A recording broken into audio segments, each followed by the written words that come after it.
Hi friends, ഇന്ന് നമുക്ക് മധുരക്കിഴങ്ങ് വെച്ചിട്ട് നല്ല ഹെൽത്തി ആയിട്ട് പുട്ട് എങ്ങനെ ഉണ്ടാക്കാമെന്ന് നോക്കാം.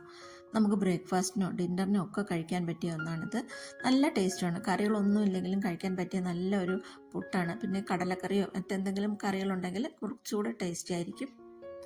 ഈ പുട്ടുണ്ടാക്കാനായിട്ട് ഞാനിവിടെ ഒരു മധുരക്കിഴങ്ങാണ് എടുത്തിട്ടുള്ളത്. ഒരു വലിയ സൈസ് മധുരക്കിഴങ്ങാണ് എടുത്തത്. അതൊരു 7-8 കഷ്ണങ്ങളായിട്ട് കട്ട് ചെയ്തിട്ട് കുക്കറിലേക്ക് ഇട്ടിട്ടുണ്ട്. കുക്കറിലിട്ട് കുക്കർ അടച്ചു വെച്ചിട്ട് ഒരു 2 വിസിൽ കേൾക്കുന്നത് വരെ വേവിച്ചെടുക്കാം. 2 വിസിലായപ്പോൾ ഞാൻ കുക്കർ നന്നായിട്ട് തണുത്ത ശേഷം തുറന്ന് ആവിയൊക്കെ പോയ ശേഷം തുറന്നെടുത്ത് ഈ മധുരക്കിഴങ്ങ് തണുത്ത ശേഷം അതിൻ്റെ തൊലിയൊക്കെ മാറ്റിയെടുക്കുന്നുണ്ട്. ഒരുപാടങ്ങ് വെന്ത് പോകരുത്. മധുരക്കിഴങ്ങ് ഒന്ന് നന്നായിട്ടൊന്ന് വെന്ത് കിട്ടണം. ഒന്ന് ഉടച്ചെടുക്കാനായിട്ട് പരുവത്തിൽ വേവിച്ചെടുക്കാം. ഞാനിപ്പോൾ തൊലിയൊക്കെ മാറ്റി എടുത്ത് വെച്ചിട്ടുണ്ട്. ഇനി ഇതൊന്ന് ഉടച്ചെടുക്കാം. ഞാനിപ്പോൾ ഇതുപോലൊരു പൊട്ടറ്റോ മാഷർ വെച്ചിട്ടാണ് ഉടച്ചെടുക്കുന്നത്. തവി വെച്ചിട്ട് ഉടച്ചെടുത്താലും മതി. മിക്സിയിലിട്ട് അടിച്ചെടുക്കരുത്. ഇതുപോലെ ഉടച്ച് തന്നെ എടുക്കണം. നന്നായിട്ട് ഞാനിതിപ്പോൾ ഉടച്ചെടുത്തിട്ടുണ്ട്. ഇനി ഇത് മറ്റൊരു പാത്രത്തിലേക്ക് മാറ്റാം. കുറച്ചുകൂടെ വലിയൊരു പാത്രത്തിലേക്ക് മാറ്റാം. അതിലേക്ക് ഞാൻ 1 കപ്പ് അരിപ്പൊടിയാണ് ഇട്ട് കൊടുക്കുന്നത്. 1 കപ്പ് എടുത്തിട്ട് 1/4 കപ്പ് ഇപ്പോൾ ഇടുന്നുള്ളൂ. ആദ്യം ഒന്ന് ഇട്ട് നോക്കാം, എത്ര ആവശ്യമുണ്ടെന്ന് നോക്കിയിട്ട് പിന്നെ ഇട്ട് കൊടുക്കാം. 1 കപ്പ് അരിപ്പൊടി ഇട്ടിട്ട് അതിലേക്ക് ആവശ്യത്തിനുള്ള ഉപ്പും കൂടെ ചേർത്ത് കൊടുക്കാം. ഒരു 1/2 ടീസ്പൂൺ ഉപ്പും കൂടെ ചേർത്തിട്ട് നന്നായിട്ടൊന്ന് മിക്സ് ചെയ്യാം. ആദ്യം കൈ വെച്ചിട്ട് നന്നായിട്ടൊന്ന് മിക്സ് ചെയ്യാം.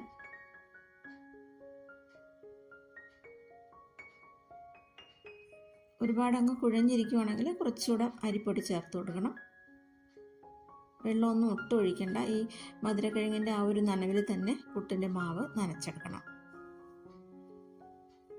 ഇതിപ്പോൾ ഒന്ന് കുഴച്ചെടുത്തിട്ടുണ്ട്. ഇനി ഒരു മിക്സിയുടെ ജാറിലിട്ടിട്ട് ഒന്ന് ക്രഷ് ചെയ്തോളൂ, ഒന്ന് അടിച്ചെടുക്കണം. ചെറുതായിട്ടൊന്ന് പ്രസ് ചെയ്ത് എടുത്താൽ മതി. മാവ് ഇപ്പോൾ നന്നായിട്ട് തന്നെ നനച്ചെടുത്തിട്ടുണ്ട്. നല്ല പൊടിയായിട്ട് പുട്ടിൻ്റെ മാവ് റെഡിയായി കിട്ടിയിട്ടുണ്ട്. ഇനി നമ്മൾ സാധാരണ പുട്ടുണ്ടാക്കുന്ന പോലെ തന്നെ പുട്ടുകുറ്റിയിൽ തേങ്ങ ഇട്ട ശേഷം മാവ് നിറച്ചു കൊടുക്കാം. പിന്നെ ഈ വീഡിയോ കണ്ടുകൊണ്ടിരിക്കുന്ന സമയത്ത് ഇഷ്ടപ്പെടുവാണെങ്കിൽ ലൈക്ക് ചെയ്യാനും ചാനൽ സബ്സ്ക്രൈബ് ചെയ്യാനും മറക്കരുത്. നല്ല ടേസ്റ്റി ആയിട്ടുള്ള നല്ല ഹെൽത്തി ആയിട്ടുള്ളൊരു പുട്ടാണ്. ഇതുവരെ ഇതുപോലെ ട്രൈ ചെയ്ത് നോക്കിയിട്ടില്ലാത്തവർ തീർച്ചയായിട്ടും ഒരു പ്രാവശ്യമെങ്കിലും ട്രൈ ചെയ്ത് നോക്കണം.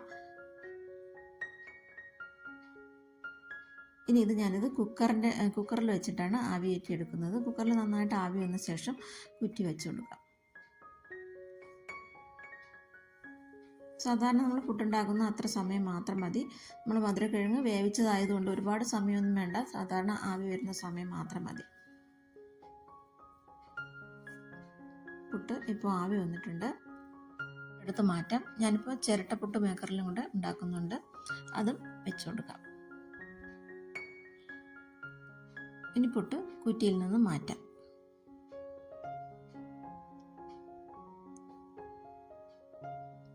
നല്ല ആവി പറക്കുന്ന ചൂട് പുട്ട് റെഡി ആയിട്ടുണ്ട്. നല്ല സോഫ്റ്റാണ്.